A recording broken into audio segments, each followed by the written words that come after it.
ናችሁ ውድ የስፖርት ቻናል ቤተሰቦቻችን የሰዓቱን መረጃ ይዤላችሁ መጥቻለሁ። ስለ ዓለም ዋንጫ እንደዚሁም ደግሞ አነጋጋሪ ጉዳዮች አሉ። በተለይ እንግዲህ ምግብ ጭነው ወደ አሜሪካ የገቡ ብሔራዊ ቡድኖች አሉ።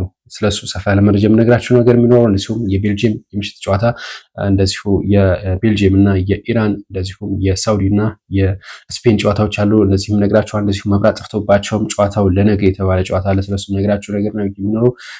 እነዚህና በርካታ ጉዳዮችን የምናነሳበት የስፖርት የሰዓቱ መረጃችን አሁን ይጀምራል። ከእናንተ የሚጠበቀው ኮሜንት እንደዚሁ ማስተያየትና ላይክ ያደረጋችሁ አብራችሁ ልትቆዩ በአክብሮት እንጠይቃችኋለን። የመጀመሪያው መረጃችን የሚሆነው ምግብ ጭነው ወደ አሜሪካ ስለገባው ብሔራዊ ቡድን ነው የምንነግራቸው። የኖርዌይ ብሔራዊ ቡድን ነው ይህንን ያደረገው። እንግዲህ እጅግ ብዙዎች የተናገሩበት ነው የሚገኘው። ወደ 900 ኪሎ ግራም ነው በነገራችን ላይ ይዘው የገቡት። ወደ 6000 የሚጠጋ ብርቱካን፣ 300 ኪሎ አሳ፣ 116 ኪሎ ግራም የኖርዌይ አይብን ጨምረው ነው እንደዚሁም 3 ሼፎችን ይዘው ይህ ብሔራዊ ቡድን አሜሪካ ገብቷል። የአሜሪካን ምግብ ላለመመገብ ነው። በነገራችን ላይ ኖርዌይ ጥብቅ የሆነ የምግብ ህግ አላትና ያንን ህግ ለማክበር ነው ይህን ያደረጉት ሲሆን በተለይ ሃላንድ ደግሞ ይህንን በከፍተኛ ሁኔታ እንግዲህ ራሱን ይጠብቃል። ለዛም ነው ተብሏል እንግዲህ ምግባቸውን ጭነው ወደ አሜሪካ የገቡት ነው የተባለው። እንግዲህ ብዙዎች ተናገሩበት ያለ ጉዳይ ነው። ሌላው ስፔን እንግዲህ የአስተላለፍ ለውጥ አድርጋለች ነው የተባለው። በዛም እንግዲህ ሳውዲን 4-0 ለማሸነፍ አግዟታል የተባለው። በዚህም እንግዲህ ወደ ቀጣይ ዙር ማለፏን በከፍተኛ ሁኔታ አረጋግጣለች። በሰፊ የግብ ልዩነት ነው ያሸነፈችው ነው የተባለው። ከዚህ ጋር በተገናኘ ግን የሳውዲ ብሔራዊ ቡድን አምበል እኛ የገጠመው ትልቅ ብሔራዊ ቡድን ነው፣ ስለዚህ ሳውዲ እጅግ ጠንካራ ብሔራዊ ቡድን ነው ሲል ያው ለደጋፊዎቹ ወይም ለተጫዋቾቹ አጽናንቷል ተጫዋቾቹን የተባለው።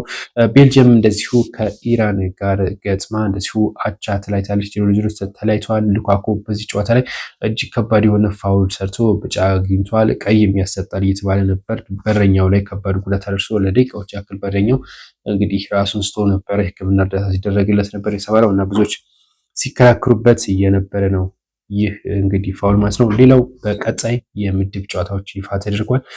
ኢራን ከግብጽ ጋር ይገናኛሉ። የመጨረሻ የምድብ ጨዋታቸው ይሆናል ማለት ነው። እንደዚሁም ደግሞ ኒውዚላንድ ከቤልጅየም የመጨረሻ የምድብ ጨዋታቸው እንደሚሆን ታውቋል። በቀጣይነት የምንመለከተው የመብራት ጠፍቶ ለነገ የተባለው ጨዋታ ብዙዎች ተናግረዋል። 6 ደቂቃ ብቻ ነው እንግዲህ የሚጫወቱት በቀጣይ ማለት ነው። ምክንያቱም ወደ ነገ የተዛወረው 6 ደቂቃ ነው። 90 ደቂቃው አልቆ ጭማሪ 6 ደቂቃ ሲደርስ መብራት ጠፋ። በአዳማ ሳይንስና ቴክኖሎጂ ዩኒቨርሲቲ የኳስ ሜዳ ነው ሲጫወቱ የነበሩት ማለት ነው። እንግዲህ ከዚህ ጋር በተገናኘ ጨዋታው እንዲዛወር ተደርጓል ነው የተባለው።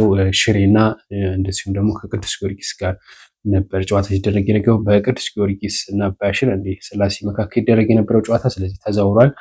6 ደቂቃዎችንም እንደዚሁ በቀጣይ እንዲጫወቱ 4 ሰዓት ላይ እንዲጫወቱ ተደርጓል ነው የተባለው። ብዙዎች ያነጋገረ የሚገኘው መብራት ጠፍቶ ለ20 ደቂቃ ያክል ስታዲየም ውስጥ ጠብቆ ነበር። ያው ምሽት ላይ ስለነበረ ጨዋታው ነገር ግን ሊመጣ አልቻለም። ጨዋታው እንዲዛወር ተደርጓል። ተመልካቾቻችን የሰዓቱ መረጃዎችን ስፖርታዊ ጉዳዮች እነዚህ ነበር። በቀጣይ ሰፋ ያለ መረጃ ይዘን እንመለሳለን።